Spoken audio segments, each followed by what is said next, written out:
إن الحمد لله نحمده ونستعينه ونستغفره ونؤمن به ونتوكل عليه ونعوذ بالله من شرور أنفسنا ومن سيئات أعمالنا. من يهده الله فلا مضل له ومن يضلله فلا هادي له،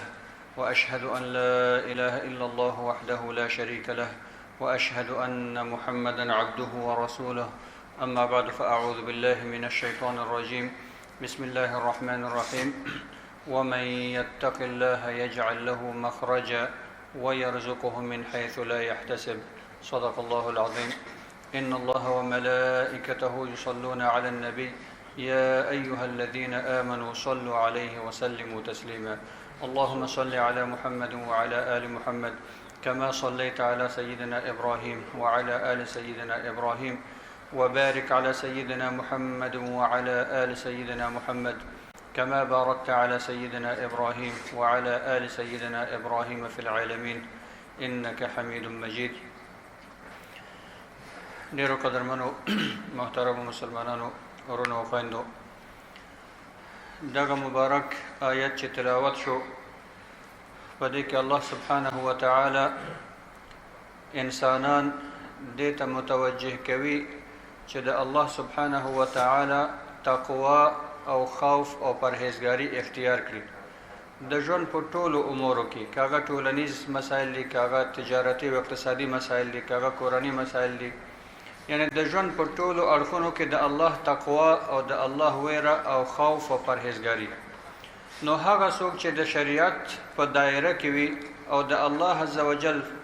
خوف د پزله کې وي، تقوا ولري، همیشه الله عزوجل د ته په د مصیبت او د مشکلاتو په وخت کې ولار خلاصوي. د هیڅ کله په مصیبت او مشکل کې بند نه پاتې کیږي، الله سبحانه وتعالی ورته لار خلاصوي. او کچېره موږ تاسو قرآن عظیم شان ته وګورو، ډېر زیات مثالونه الله عزوجل موږ ته د متقیانو، د اولیاء او د پیغمبرانو راکړي چې د ډېر سخت مصیبت په وخت کې چې کله دوی الله سبحانه وتعالی ته رجوع کړي، الله ورته لار خلاصه کړي. یونس علیه السلام د ماهی په خېټه کې چې خوړل شوی انسان دی، د معدې څخه بیرته راوځي. همدا رقم کچېره موږ تاسو نوح علیه السلام ته وګورو، د دومره طوفان څخه چې ټوله دنیا غرق کوي، خو نوح علیه السلام الله عزوجل سالم ساتي. ابراهیم علیه السلام په اور کې چې اور سوځول کوي، مګر الله عزوجل سالم ساتي په اور کې. نو دا د الله عزوجل سنت دی چې د متقیانو، د پرهیزګارانو، د خپل دوستانو او متوکلینو حفاظت کوي. نو الله عزوجل فرمایي ومن یتق الله یجعل له مخرجا. هغه څوک چې د الله څخه ویریږي، د الله خوف لري، تقوا او پرهیزګاری لري، یجعل له مخرجا، الله د بندوبست کوي، الله د لار خلاصوي. دته په هر مصیبت کې، هر مشکل کې، په هر امتحان او ازمایښت کې الله عزوجل مخ ته ولاړ. الله به د سره وي، که په دنیا کې داسې یو عاجل مرسته ورسره ونشي، د ده دپاره به د آخرت ذریعه وګرځي. بیا ورپسې فرمایي ومن یتوکل علی الله فهو حسبه. هغه څوک چې په الله سبحانه وتعالی باندې توکل کوي، الله هغه ته کافي دی، یعنی الله د هغه وکیل دی، د هغه محافظ دی، د ټول مشکل خپل مشکل الله ته وسپاره، بیا د الله څخه وغواړه، الله عزوجل تاسو سره څه کوي. مګر اوس وخت کې کومه تاسو وګورو، یو تعداد به کېدای شي ذهن کې دا سوال وي چې الله زه خو ډېر توکل کوم په الله باندې، مګر هیڅ نتیجه نه ګورم،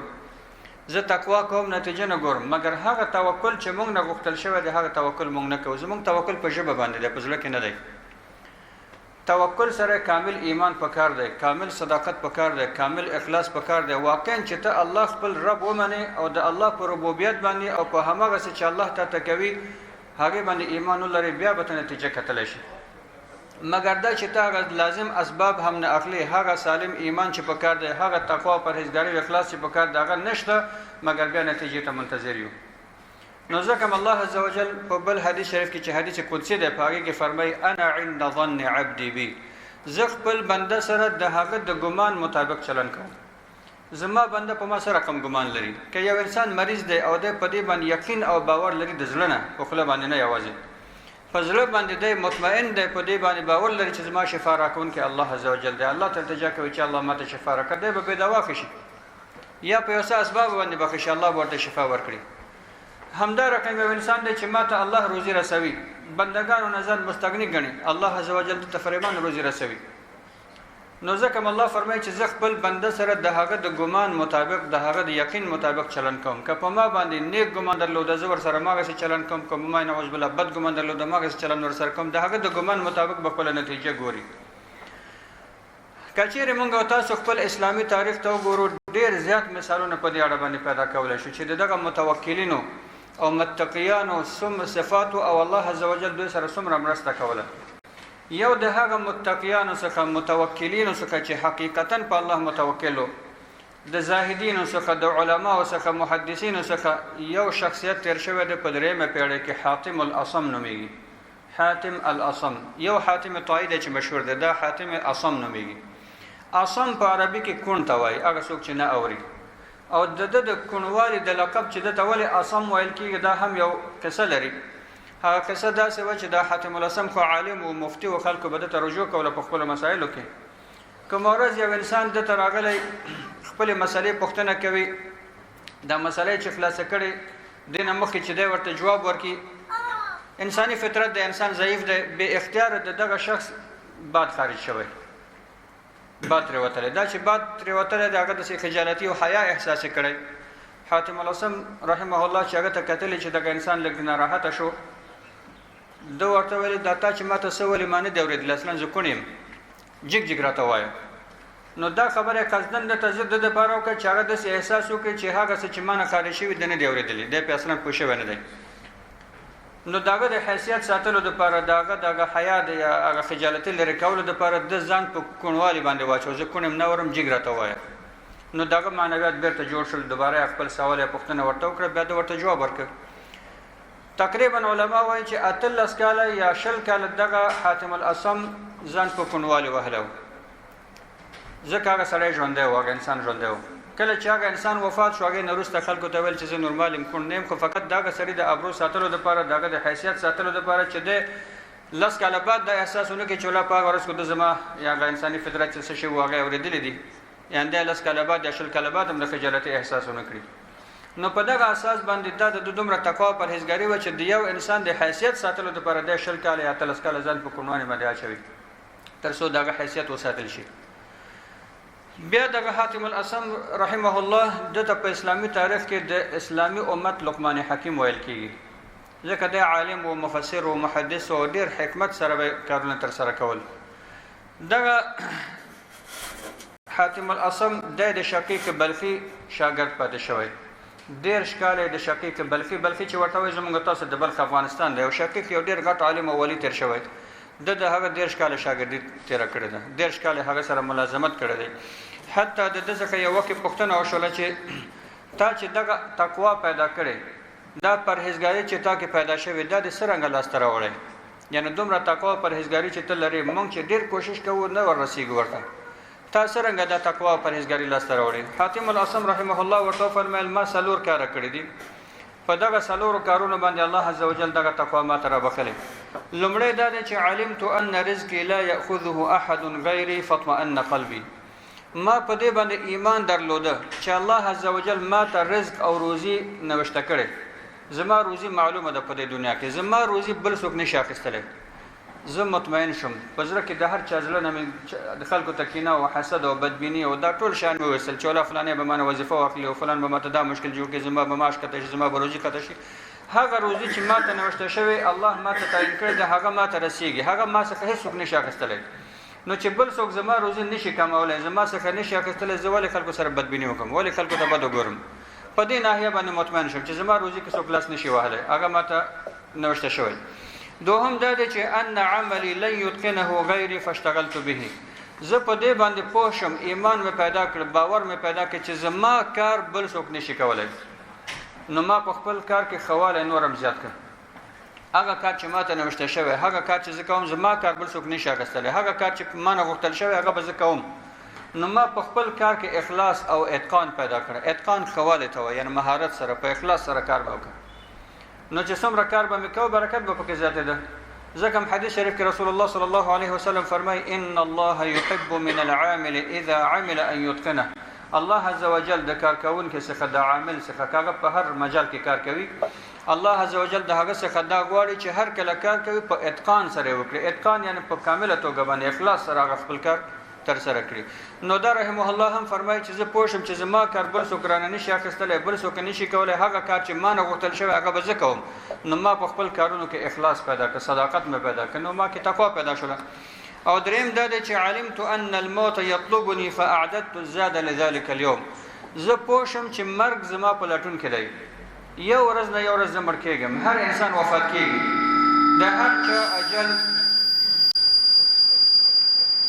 د هر چا اجل ورته ټاکل شوی دی، وخت او نیټه معلومه ده. نو ما د هغه ورځې دپاره آمادګي ونیوله،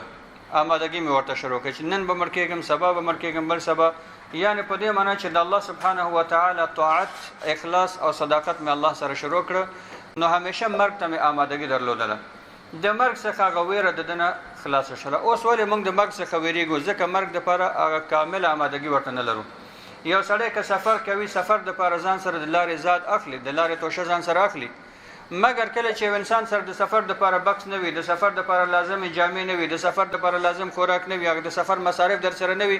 که هر څوک تا ته وایي چې راځه زه تا فلاني ځای ته بیایم، هم ته ورسره نه ځې، د سفر څخه ویرېږي. نو دی فرمایي چې زه په دې باندې مې ایمان پیدا کړ چې مرګ ما غواړي، خامخا مرګ ما ته راتلونکی دی. نو ما د هغې دپاره آمادګي او تیاري ونیوله، د مرګ ویره زما د زړه څخه ووتله. ځکه صالحینو دا خبره ما کړې چې صالحینو به همیشه مرګ آرزو وه، ځکه دوی به ویل که چیرې موږ مړه کېږو د الله سبحانه وتعالی رحمت ته ورځو، د الله دیدار ته ورځو. او څلورم یې دا ورته وفرمیل چې علمت ان الله مطلع علی فاستحییت ان یرانی وانا علی معصیه. ما په دې باندې یقین پیدا کړ چې الله عز وجل ما ګوري، الله ما ویني په هر حالت کې که زه یم. دا چې په هر حالت کې الله عز وجل ما ګوري، ما ته حیا راغله، په زړه کې مې حیا پیدا شو چې الله په ما خبردار دی، الله همیشه په ما ناظر دی. نو ما د الله ګناهونه او نافرمانیان پرېښودلې. ځکه یو انسان چې ناروا کار کوي، نو ناروا کار په وخت کې هم الله ته ګوري، که یو انسان طاعت کوي هم الله ته ګوري. نو په هر حال کې الله پر ما باندې مطلع دی، په دغه اساس ما ګناهونه او نافرماني د الله سبحانه وتعالی پرېښودلې. دغه حاتم الاصم رحمه الله د ده یو قصه کتابونه ذکر کوي چې په هغې کې د ده تقوا او توکل نور هم موږ ته روښانه کېږي، او نورو آینده نسلونو دپاره، مسلمانانو دپاره یو درس دی چې هر انسان په خپل تقوا او پرهیزګارۍ کې د حاتم الاصم نقش قدم اختیار کړي، ځکه د ده نقش قدم هماغه د اسلام نقش قدم و. حاتم الاصم رضی الله عنه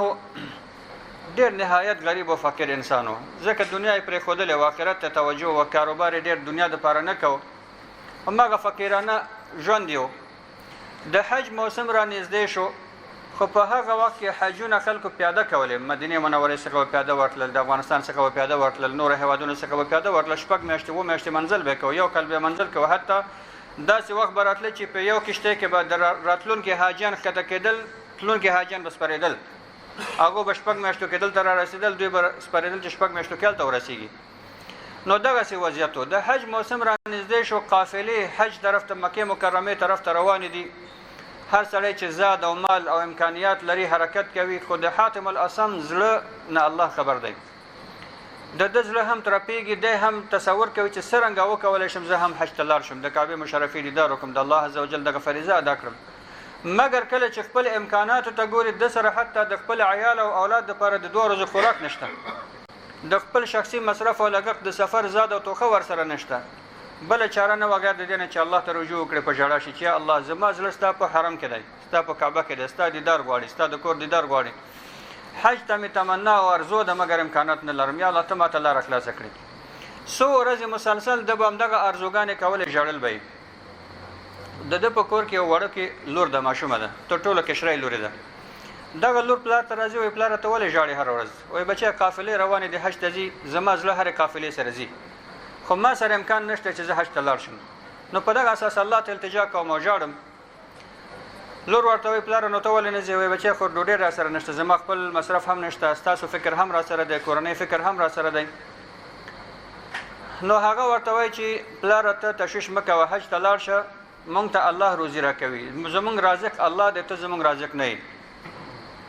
خو بیا هم د پلار قناعت کوي، وایي بیا به ستا مور سره خبرې وکړم، ځکه زما په غیاب کې مور د کور ساتونکې ده، د اولادونو ساتونکې ده، د مشکلاتو تحمل کوونکې ده، هغې سره به خبره وکړو. نو مور سره چې دا خبره شریکوي مور مخالفت کوي چې ته زه دغه ماشومان چاته پرې دی کور چاته پرې دی ما چاته پرې دی نور اولادونه مخالفت کوي مګر همدغه ماشومه چې کاملا متوکله ده په الله باندې دا ټول توای چې تاسو تشویش مکوئ پلار پرې د چلار شي حج ته هغه ورته وای چې زمونږ رازق څوک دی پلار دی که الله دی هغه بیا ټول وای چې الله دی نو دا غنجلې ورته وای چې الله زمونږ رازق دی زمونږ پلار فقط د رزق راوړونکی دی یعنی ته چې انسان ته وای چې دغه ګدام دی او ذخیره د دینه دغه روزي یا دغه مال واخله او دغه ځای ته انتقال کړه دی فقط منتقل دی دغه ځای راخله مونږ ته راوړي رازق خو الله دی الله رزق مونږ ته راکوي تاسو پرېږده چې دی لاړ شي الله مونږ ساتي په دې باندې د ټول کور اتفاق کیږي بالاخره حاتم الاصم رضی الله عنه حج ته د تګ اراده کوي حج ته ځي نو لاره کې د سره خو د آزاد او توخه او امکانات نشته چې د کوم قافلې سره یا ګروپ سره ثبت نام وکړي او دغه پالنه وکړي ورسره لاړ شي کومه قافله چې مکه مکرمه ته روانه ده د دغه قافلې شاته په خپل سر خود سره روان دي هغه سره نه یوځي کېږي ځکه هغه ځان سره نه اخلي خو لږ لري فاصله کې هم د ور روان دي قافله تعقیبوي یو څه لارې پورې ورسیږي د قافلې مشر چې څوک دی هغه لړم چی لړم چې دومره خطرناک لړم و چې دا سړی قریب دی چې نور مړ شي تداوی نشته ډاکټر او شفاخانه نشته خو وطني علاجونه چې سم وی په ماغه وخت هغه ورته خلک کوي خو فایده نه کوي بالاخره د قافلې کوم کس د حاتم الاصم رحمه الله لیدل چې د قافلې شاته یو نفر روان دی او په هغه باندې د تقوا نخې بریک معلومیږي راځي چې هغه ته رجوع وکړو کې د شاګه سره علاج وي قافله درېږي راځي د حاتم الاصم پیدا کوي د توای زمونږ د قافلې مشر لړم چې چلای او کته کوم علاج رقیه څه شی لري ورته د تداوی او کته ته بس شدر کو د واقعا هغه د قافلې مشر دموي چې په الله باندې د کامل یقین او باور دی هغه روکیږي د قافلې مشر چې په دغه سفر کې چې امکانات د تداوی نه ورو شو کله چې روش هغه حاتم الاصم ته وایي چې ته به موږ سره نور په قافله کې او استاد د تګ او د بیرته راتګ ټول مصارف زه درکوم ته د هر مصرف نه خلاصې موږ سره راځه قافله کې د تګ او د راتګ او هلته د اوسېدنې مصارف د په ماشو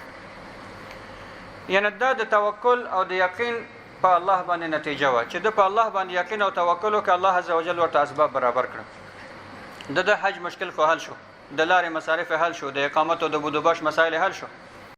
مګر د کورنۍ ته ګورز د خوشاته غټه کورنۍ پرې خودلې حاتم الاصم رضی الله عنه څلور مېرمنې درلودل نه اولادونه درلودل دغه ټول شاته پاتې شوی د دې روزي د دې اسباب بس کیږي او دومره خوراک د کور کې پرې خودلې چې فقط هغه ته 2 ورځې یا 3 ورځې کفایت کوي دینه زیات نشته هلته ماشومانو د کورنۍ 3 ورځې وروسته خوراک خلاص شو اوس ټول په ژغړې چې څه بکیږي دا ماشومان بس کیږي دا زنانه بس کیږي زمون خوراک بس رنګ شي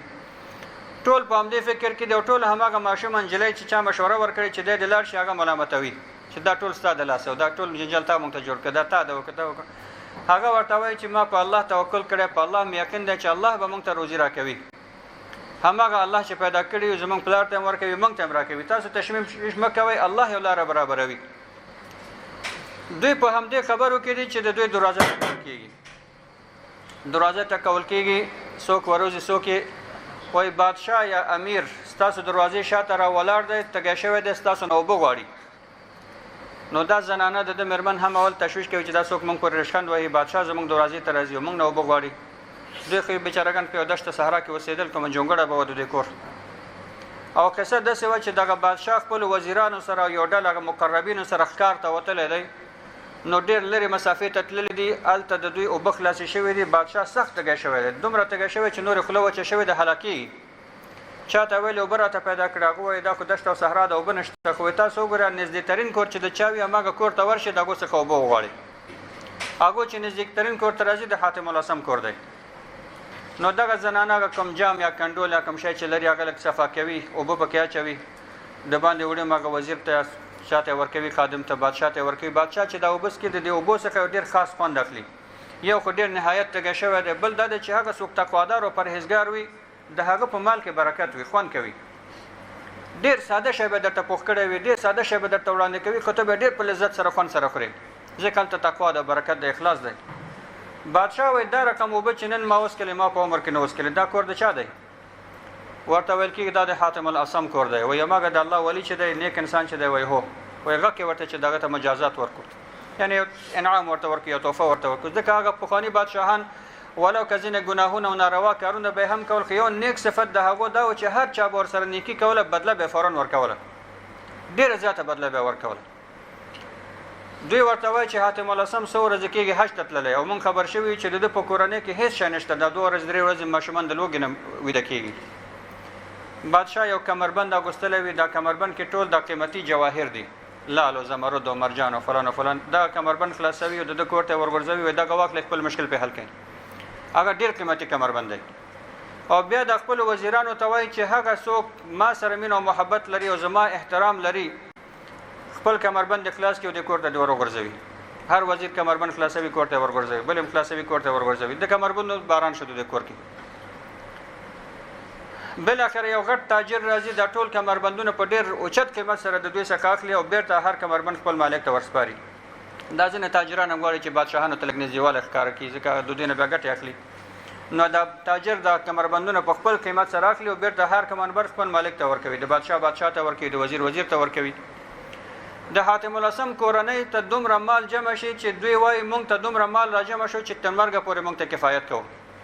نور موږ د فقیرۍ څخه لاس پورته کړ. موږ په دې باندې پوه شو چې نور به د مرګ تر اخره پورې موږ نه فقیر کېږو. اوس د دې ټوله کورنۍ مېرمن اولادونه خاندي، خوشحالي کوي، مګر دغه ماشوم نجلۍ چې دوی ته مشوره ورکړې وه چې پلار دې لاړ شي او پرون دوی ورسره قهر او جنجال کو، هغه بیچاره ژاړي. دا مور او نور ورونه او خویندې ورته وایي چې پرون خو تا ژړل، تا خندل، موږ ژړل، نن چې خوشحالي راغله، مال موږ ته راغی، د الله له لورې نعمت موږ ته راغی، ته ژاړې او موږ خاندو خوشحاله یو، دا څه حکمت دی؟ دغه ماشومه ورته وایي چې زه په دې باندې ژاړم چې موږ ته د الله یو مخلوق د شفقت په نظر وکتل. د الله یو مخلوق چې بادشاه دی، امیر دی، هغه موږ ته د شفقت په نظر وکتل، دومره مال موږ ته راکړ چې تر مرګه پورې زموږ ټولې کورنۍ ته بس دی. دا که چیرې الله موږ ته د شفقت په نظر وګوري څومره به راته راکړي. دا چې د الله مخلوق دومره ورکړه وه چې د الله ورکړه به څومره وي. دلته اوس موږ تاسو که دغه جملې ته د دې ماشومې ګورو چې دا د الله مخلوق نظر و موږ ته وشو، دومره مال یې راته راکړه، چې د الله نظر موږ باندې وشي هغه به څومره راکړی وي. او الله عز وجل خو موږ تاسو ته همدغه آیت چې ما ولوستی چې ومن یتق الله یجعل له مخرجا ویرزقه من حیث لا یحتسب. څوک چې د الله څخه ویریږي، په الله باندې توکل کوي او د الله یقین او تقوا د په زړه کې وي، یرزقه من حیث لا یحتسب، الله د ته روزي ورکوي د هغه لارو څخه، د هغه دروازو څخه چې د په تصور کې هم نه راځي. دا به د دې کورنۍ په تصور کې هم نه ګرځېدله چې بادشاه به تږی کېږي او بیا به زموږ دروازې ته راځي، موږ نه به اوبه غواړي، بیا به موږ ورته اوبه ورکوو، بیا به دومره مال موږ ته راکوي. دوی خو د خپل مرګ ورځې شمېرلې چې پلار خو لاړ حج ته لاړ او موږ سره د خوراک بندوبست نشته، څه به کوو؟ انسانانو هیر کړی مګر الله سبحانه وتعالی نو هیر کړی. خپل یو مخلوق مسخر کړم، دوی کور ته د تندې په سبب باندې راولېږه تر څو دوی سره مرسته وکړي. نو دغه ماشومه ټولو ته یو غټ درس ورکوي چې دا د الله یو مخلوق و چې موږ ته په یو د شفقت په نظر وکتل، موږ ته دومره مال راکړه چې تر مرګه پورې موږ ته بس دی. که الله موږ ته د شفقت په نظر باندې وګوري څه به راسره کوي.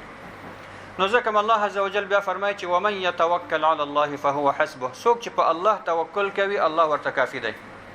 بیا د مخلوقاتو ته محتاج نه دی. الله سبحانه وتعالی مستغنی دی د هغو څخه. همدا رقم په دغه رابطه باندې بیا ویل کېږي چې دغه نجلۍ د خپلو کورنیو ته دا هم وویل چې من اصلح حاله مع الله اصلح الله حاله معه، او کما قال، یعنی که څوک الله سره خپل رابطه جوړه کړي الله به خپل رابطه د سره جوړه کړي. ته الله سره خپل رابطه نږدې کړه، الله سره د اړیکې برابر کړه، د الله د اوامرو پابندي وکړه، د الله د نواهیو څخه ځان وساته، الله به ستا مشکل حل کړي. الله تا سره دی، ته به الله ته ډېر زیات نږدې شي. مګر اوس زمونږ او تاسو مشکل، ما ابتدا د خطبې کې هم دا وویلې چې په ژبه باندې وایو، په عمل کې نه ښیو. هر سړی هم دا ادعا کوي چې زه الله ته ډېر نږدې یم، هر انسان هم دا ادعا کوي یا دا توقع لري چې الله د زما ټول مشکلات حل کړي، الله دې ما ته دا وکړي دا وکړي. مګر پوښتنه چې ترې نه کوي مونځ به نه کوي، پوښتنه چې ترې نه کوي هغه ټولنیز ژوند به ټول د الله خلاف، د دستوراتو خلاف وي، مشکلاتو کې به ډوب وي. یو سړی به راځي چې ولا زه کور کې مثلا دغه مشکلات لرم، زړه تنګي لرم او پریشاني لرم او تشویش لرم، چې مونږ پوښتنه ترې کوي مونځ کوي ولا کله کله کوم، اولاد مې نافرمانه دی مونځ کوي ولا مونځ نه کوي، فلان دا رقم دی، آیا روژه نیسي نه روژه نه نیسي، زکات ورکوي زکات نه ورکوي، دا کوي دا نه کوي. نو ګورو چې د الله د اوامرو او د الله د هغه کوم چې موږ تاسو ته فرمان راکړی دغه لسمه حصہ هم موږ عمل نه کوو مګر توقعات زموږ داسې دي چې د مخلص بنده غوندې وي نو ته یو ځل خپل حال خپل رابطه الله سره جوړ کړه خپل ځان د الله د استجابت او د دعا د قبلېدلو د متوکلین او د متقیانو په صفاتو ځان برابر کړه بیا د الله عزوجل هغه حالت ته ځان سره وګوره چې الله تاسو سره څه کوي مګر تر څو چې موږ او تاسو خپل ځان نوې اصلاح کړی خپل زړه مو نوې پاک کړی نو بیا د الله څخه زموږ غوښتنې معنا نه لري حتی هغه حدیث موږ تاسو بار بار تکرار کړی چې رسول الله صلی الله علیه وسلم فرمایي چې کله کله به یو انسان ګوري لاس به پورته کړی وي د الله څخه به غواړي یا رب یا رب یا رب همیشه به دعا وي همیشه به دعا وي ومأكله حرام وملبسه حرام ومشربه حرام وغذي بالحرام فأنا يستجاب له بیا چې ګوري د دې انسان خوراک به حرام وي د دې انسان لباس به حرام وي دغه انسان کسب او عاید به حرام وي او د په حرامو تغذیه شوی هم پلار مرته حرام ورکړي د مس په حرامو کې مبتلا دي فأنا يستجاب له دغه انسان دعا به څنګه قبول شي نو تک د خپل دعا استجابت غواړي خپل ځان به د دعا په شروط برابروي حرام کارونه به پرېږدي ناروا به پرېږدي د الله اطاعت او فرمانبرداري به کوي متقیانو صفات به اختیاروي بیا به الله عزوجل ستاسو دعاګانې قبلوي حتی بل حدیث قدسی کې الله سبحانه و تعالی فرمایي چې ما ته زما بنده په هیڅ عمل دومره نه نږدې کېږي چې په هغه عمل سره نږدې کېږي چې ما پرې فرض کړی یعنی په لومړي قدم کې د انسان څخه فرایض غوښتل شوي هغه شیان چې پر موږ باندې فرض دي چې کلمه طیبه ده لمونځ دی روژه ده زکات دی حج دی د والدینو خدمت دی د مور او پلار خدمت دی ځینې نور فرایض چې د الله فرض کړي دي دغه فرایض په لومړي قدم کې الله در څخه غواړي بیا د دې فرایضو نه پورته وروسته نور نفلي عملونه چې کوي هغه ستاسو د نږدېوالي سبب ده ته الله ته نور هم نږدې کوي نو الله فرمایي چې ما ته بنده دومره نه نږدې کېږي مګر په هغه څه سره چې ما پرې فرض کړی په هغې سره نږدې کېږي او بیا زما بنده په نوافلو سره نفلي عبادتونو سره اضافه صدقات ورکوي خیرات کوي نفقات کوي روژې نیسي اضافي مثلا اضافه عمره یا حج دی یعنې څه چې نفلي شیان دي لمونځونه دي دا کوي نو په دې سره انسان الله ته دومره نږدې کېږي چې زه به د خپل بنده غوږونه شم زه به د خپل بنده سترګې شم زه به د خپل بنده لاسونه شم زه به د خپل بنده پښې شم په دې معنا چې زه به د خپل بنده دغه ټول اعضا او جوارح په خپل حفاظت کې وساتم زما د کنټرول لاندې به وي زما تصرف لاندې به وي دی به په غوږ باندې چېرته غیبت وانوري دی به په سترګو باندې حرام ونه ګوري دی به په خوله باندې دروغ او غیبت او ناروا کارونه ونه کړي دی به په خپل لاس باندې حرام روان کړي دی به په خپل پښې باندې ناروا کار ته لاړ نشي یعنی زه به د خپل بنده ساتنه کوم ټول د اعضا او جوارح او بدن به د الله د طاعت په کارونو کې مصرفي ناروا کار به نه کوي نو دا همغه د نوافلو حالت د چې کله بنده الله سره خپل اړیکه خپل حالت اصلاح کوي نو بیا الله عزوجل هم د حالت بدلوي ځان ورته نږدې کوي او کله چې یو انسان الله ته نږدې شو دا حدیث شریف ثابت دی چې الله عزوجل جبرئیل علیه السلام راغواړي بیا هغه شاهد نیسي ورته وایي جبرئیل ته خبردار اوسه چې زه خپل بنده فلان ابن فلان د پلار نوم هم اخلي فلان ابن فلان زما بنده هغه سره مینه کوم یا محبت کوم هغه زه دوست لرم جبرئیل علیه السلام بیا وایي چې یا الله چې ته ور سره محبت کوي زه هم ور سره محبت کوم بیا جبرئیل علیه السلام ملائکه ته وایي په اسمانونو کې چې تاسو ټول خبردار اوسئ چې الله عزوجل خپل بنده فلان ابن فلان سره محبت کوي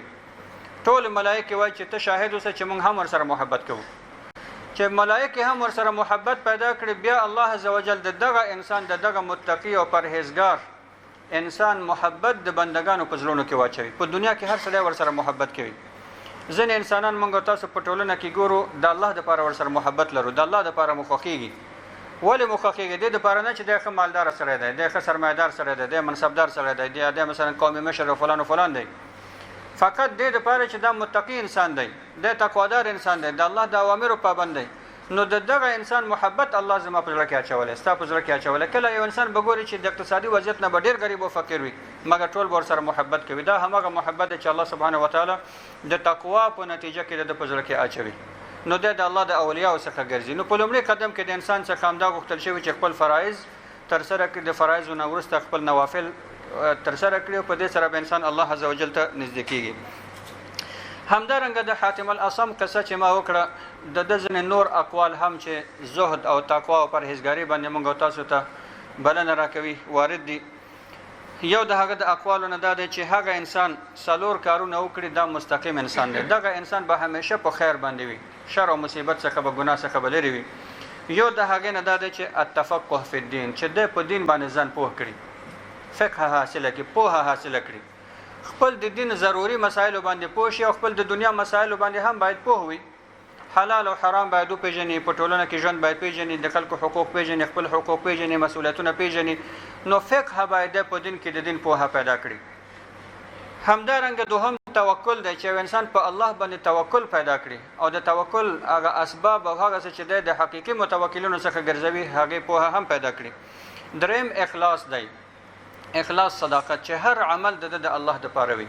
هیڅ د ریاکاری یا چانس یا ذره هم په هغه کې نه وي. او څلورم بیا معرفت دی په دې کې. نو هغه انسان کې چې دغه څلور شیان وي وای دغه مستقیم انسان دی. همدارنګه بل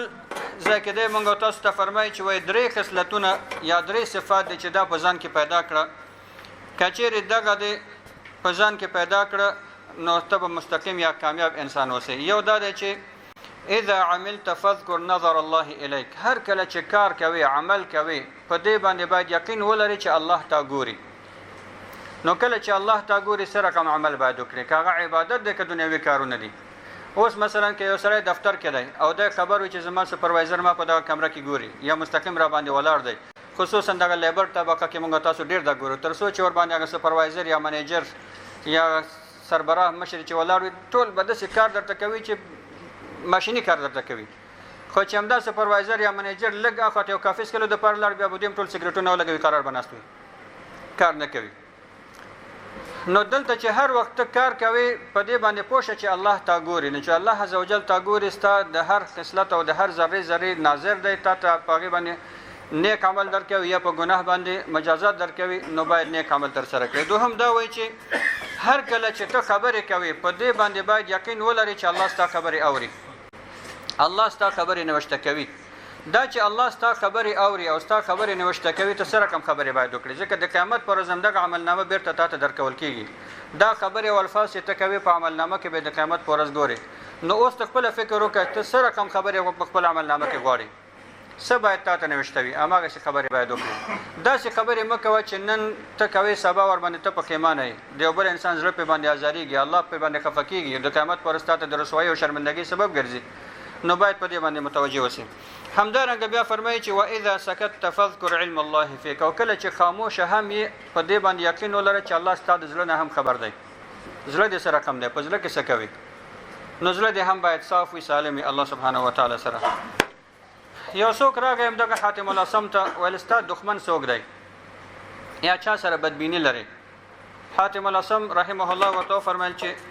هغه څوک زما غیبت کوي، ما پسې بهتان وایي، ما پسې ناروا خبرې کوي، ناسمې خبرې کوي، دی زما دښمن نه دی، هغه سره کار نه لرم، هغه خپل ګناهونه زیاتوي.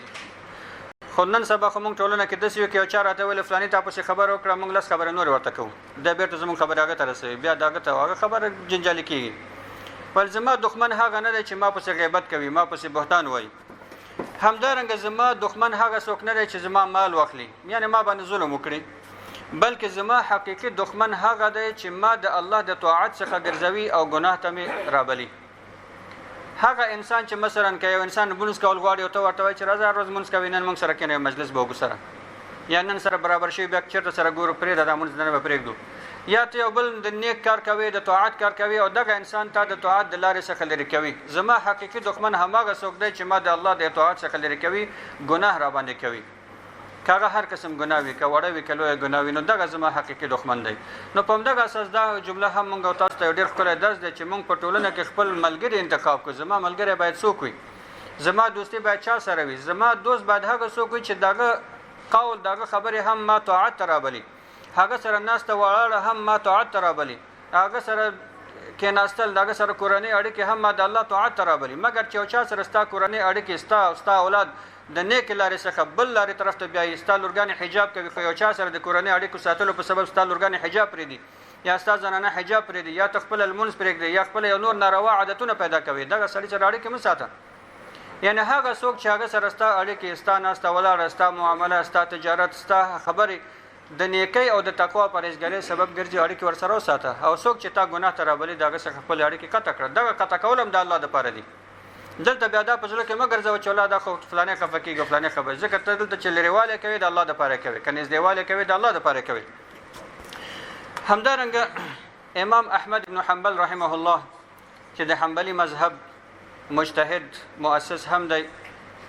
امام احمد بن حنبل حاتم الاصم ته ورغی داغه ډېر زیات احترام او عزت او اکرام هم وکړه بیا یې هغه ته وویلې چې حاتم الاصم رحمه الله ما ته لږ نصیحت وکړه چې د خلکو نه څنګه ځان خلاص کړم په دنیا کې خو هر سړی یو بل سره جنجال لري او مشکل لري چې د خلکو د خبرو څخه ویناو څخه څرنګه ځان خلاص کړم حاتم الاصم رضی الله عنه ورته وفرمیل که ته غواړې چې د خلکو څخه ځان خلاص کړې او هیڅ څوک درته بد نه ګوري تا پسې څوک خبرې نه کوي ټول د صفت کوي ته به یو څو کارونه وکړې خلکو ته ورکوه خپل مال خلکو ته ورکوه خو د چا څخه غواړه مه ځکه که ته ټول عمر هم خلکو ته ورکړې خو چې یو ورځ تا ترې نه وغوښته بیا بار سړی وایي ده ته ګوره دی سوال کوي دی رانه غواړي دی دا خبرې درپسې کوي خلکو ته یې ورکوه د خلکو څخه یې مه غواړه دوهم یې ورته دا ویلې چې د خلکو حقوق ورته پوره کوه خو خپل حق د چا نه مه غواړه چې کله د حق وغوښته بیا د خلک دښمنان کېږي دی خو ما نه غواړي دی خو دا کوي دی خو دا کوي موږ تاسو دا اوس خپل ټولنه کې ګورو دا د جنکانو حقوق دي د خویندو حقوق دي نو تر څو چې یو خور در څخه خپل میراث نه وي غوښتلی عزت به کوي احترام به کوي خو همدا چې د خپل میراث چې حق غوښتنه در څخه وکړه ستا دښمنه شو نو بیا هغه اړیکې ورسره پرې شي هغه روابط ورسره پرې شي پوښتنې ورسره پرې شي ناسته ولاړه ورسره پرې شي هغه ستا خور ده په میراث کې الله ورته حق ورکړی نو ځکه هم دی وایي چې خلکو ته حقوق ورکړه خو خلکو څخه غواړه مه بیا ورته فرمایي چې د خلکو اذیت تحمل کوه خو ته چاته اذیت مه رسوه ځکه که ته هم چاته اذیت ورسوه بیا دښمني در سره پیل کوي خو که تا ته هر څوک اذیت او ضرر رسوي ته فقط اورت یې تحمل کوه نو که دغه درې کارونه ته کولی شې دغه وکړه ته به د خلکو د ژبو څخه د هغو د اقوالو څخه افعالو څخه د هر شي څخه به سالمې په ټولنه کې به ښه ژوند کولی شي مشکلات به دې نه غیر دغه نه به دغه مشکلات وي الله سبحانه وتعالی دې موږ تاسو ته توفیق وکړي وصلی الله